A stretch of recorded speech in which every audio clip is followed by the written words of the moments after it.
jedna od ludačkih uzrečica, u stvari i ludački uzrečica isto. Ludački, sve nam je ludački, onda dobro i super. Super, ludački, ludača i pozdravilo te. Čisto seljačkim akcentom. Uopšte nije beogradskim, nego seljačkim. Beogradskim je bilo pozdravilo te, a ovo je pozdravilo te.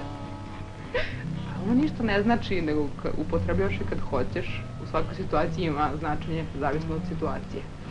I sad, kad neko nešto lupa, ko prišli prašinu, kao ladno, znaš.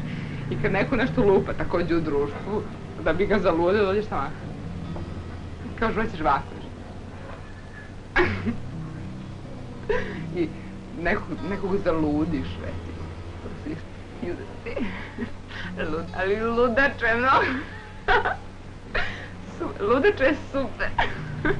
Važno mi je da uradim nešto što će meni biti veliko. To mi je sad jako važno. U stvari, važno mi je da naučim mnogo. Ja sam do sad uvek mnogo čitala i to me bio jedini način saznavanja. Mene su mnogo čuvali i nikad nisam mogla da naučim nešto sa strane, mislim, što bi nazvala iskustvom. U stvari, mislim da ja nemam nikakvog životnog iskustva. Dakle, nek izvoli sledeći kandidat, Maja Sablić.